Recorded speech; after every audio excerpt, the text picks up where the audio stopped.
다음 아이템은 이수아 기자가 준비했죠? 네, 두 번째 아이템 제목부터 보면요. 협공 나선 여당 대 원팀 난제 야당입니다. 이 국민의힘 내용은 좀 일단락이 되는 것 같은데 이 반면에 원팀의 진용을 갖추기엔 좀 갈 길이 멀어 보입니다. 이 반면에 민주당은 이재명 후보를 중심으로 지원 사격에 제대로 나서고 있는 모양새인데요. 이 김종인 위원장의 라이벌로 불리는 이해찬 전 대표가 직접 나서서 윤 후보 비판에 나선 겁니다.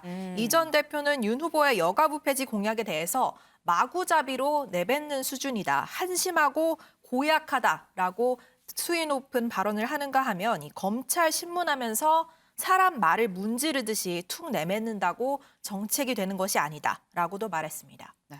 사실 여의도 상황이라고 얘기를 하면 뭐 김종인 전 위원장, 이해찬 전 대표 이 두 사람이 참 대표적인데 김종인 전 위원장이 지금 발을 뺀 상황에서 이해찬 전 대표가 또 등판을 한 그런 상황입니다. 네, 근데 이해찬 전 대표뿐만 아니라요. 네. 또 한 사람이 당 밖에서 지원 사격에 나섰습니다. 다름 네. 아닌 유시민 전 이사장 재단 이사장인데요. 이준석 대표를 직접 저격을 했습니다. 이대남을 타깃으로 한 이 대표의 선거 전략들이 유치하다고 얘기를 했고요. 이걸 직접 듣고 오실게요. 이준석 대표가 복귀하고 나서 윤석열 후보 캠프의 그 메시지 내지 홍보 관련해서 그쪽 젊은 극우 성향을 가진 청년들이 뭔가를 꾸미는 게 아닌가 이런 의심이 좀 드는데요. 그런 커뮤니티 사이트에서 노는 젊은 남성들의 경우에는 이게 이런 거에 좀 관심을 보일 수가 있는데요. 반작용이 있거든요. 와인잔 오른쪽으로 돌리면 와인은 왼쪽으로 돌아요. 이준석 대표의 그 극우 커뮤니티 문화 이런 걸로 해서 그걸 데리고 올 수 있다는 생각 자체가 굉장히 과학적 근거가 하나도 없는 유치한 망상의 산물일 가능성이 많다. 네, 특정 계층 그리고 세대만을 접근하고 공략하는 게 지나치게 1차원적이다. 그리고 극우 커뮤니티 문화에서 나온 생각들이라 유치하다라면서 정치를 못되게 배웠다라고까지 말했거든요. 이 대표가 오늘 유 전 이사장 발언에 대해 가만히 있지 않았겠죠. 반응을 내놨습니다. 잠깐 듣고 올게요.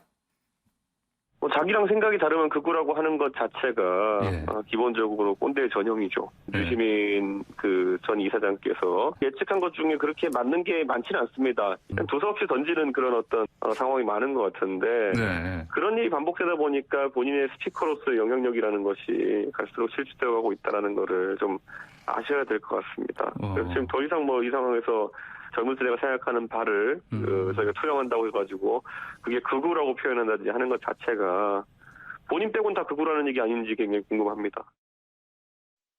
네, 나랑 다르면 극우라는 주장 자체가 꼰대라는 얘기다. 그리고 스피커로서 영향력도 떨어지는 사람이 말을 두서없이 던지고 있다. 이렇게 신랄하게 비난했습니다. 네, 유치한 망상이라고 하니까 그게 바로 꼰대다라고 이렇게 반박을 했는데 근데 확실히 이 안철수 후보가 요즘 상승세다라고 느껴지는 게 이게 보면 민주당에서 윤석열 후보 말고 안철수 후보한테 좀 심심찮게 좀 공격을 하는 모습이 눈에 띕니다. 네, 누가 저격했는지를 들으신다면 네. 더 의외라고 생각하실 수도 누굴까요? 있어요. 다름 아닌 송영길 당대표입니다. 송영길 대표요? 네. 송영길 대표는 근데 안철수 후보한테 러브콜 보냈던 당사자잖아요. 네, 맞습니다. 그랬는데요. 이 최근 네. 안 후보의 지지율이 오른 탓이었을까요? 이 송 대표가 직접 경제구를 날린 것으로 보입니다. 이 송 대표는 안 후보의 지지율에 대해서 일정한 한계가 있을 것이라고 말하면서 윤 후보가 실수를 많이 해서 빠진 지지율이 일시적으로 안 후보에게 가 있다. 어찌 보면 안 후보가 지금 가장 민감해하고 있는 이 반사이익 논리를 언급하면서 네. 안 후보의 상승세를 평가절하하는 모습이었습니다. 근데 사실 이 송 대표가 한 그 발언 말고 이 안철수 후보를 공격하다가 좀 삐끗한 것 같기도 해요. 이 여파가 상당하던데요. 네, 이 송 대표는 안 후보가 평소에 민주당과 문재인 대통령에 대한 악감정에서 무조건 정권 교체를 앞세우고 있는데 이 부분을 지적을 하면서 이재명 후보는 문재인 정부에서 탄압을 받던 사람이다. 기소돼서 거의 정치적으로 죽을 뻔했지 않느냐. 라는 언급을 했습니다. 그러니까 이 후보는 문정권과 좀 결이 다르다 뭐 이런 부분을 강조하려다가 네. 선을 넘는 것으로 보이는 한 번의 말실수가 나온 것 같은데요. 이 친문으로 분류되고 또 청와대 국민소통수석을 지낸 윤영찬 의원이 이에 대해서 곧바로 비판을 했습니다. 아연실색이다. 내부 분열을 시키는 이런 발언이 선거에 과연 무슨 도움이 되는지 모르겠다고 지적했습니다. 이낙연 전 대표도 쓴소리했거든요. 직접 들어보실게요. 제가 몸담고 있는 민주당에서 선거 기간이기 때문에 그러겠습니다마는 문재인 정부의 성취까지도 사실과 다르게 평가하는 경향이 없지 않습니다. 이것은 잘못입니다. 적어도 민주당이라면 모든 분야에서 문재인 정부의 성취와 과오를 공정하게 인정하고 그 바탕 위에서 발전을 추구해야 한다. 고 생각합니다.